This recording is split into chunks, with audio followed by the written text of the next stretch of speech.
Aba, Oh, bakit? tama po yung sinabi mo sa akin. Ano? Yung tamang paraan sa tamang pag-iinit. Yung ginagawa tayong kilikili, tapos ingit, tapos hilamos ka, tapos biglang buhos. Oh, ano naramdaman mo? Para akong lumakasay.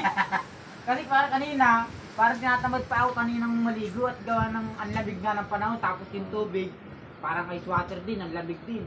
Pero ganun pala ang diskarte doon. Kailangan yung sinabi mo sa akin. Sabi ko kasi, pag hindi ka maniniwala, pag hindi mo pa ginagawa, gawin mo para maniwala ka at na-experience mo na totoo sinasabi ko. Pag maliligo talaga, babasahin mo muna yung kilikili, yung singid, yung ulo, buong katawan mo, hihilamusan mo.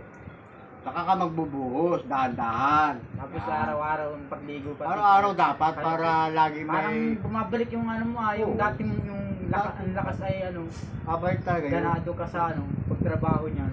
Saka malabo ka magkasakit pag lagi araw-araw naliligo. Saka malinis sa katawan. Siyempre, yun ang totoo. Kanina parang tinatamad pa ako kanina Sabi ko, ay nung sabi mo sa akin maligo ka, baho mo na.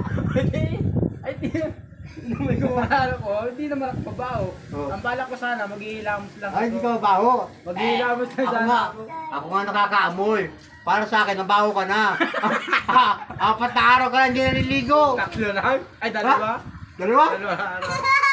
Eh, sa lamig ng ay parang ice water. Maasim na kasi pagka ganun. 2 araw na, maasim ka na. Ayan, kaya tamang dyan, diskarte sa tamang pagligo.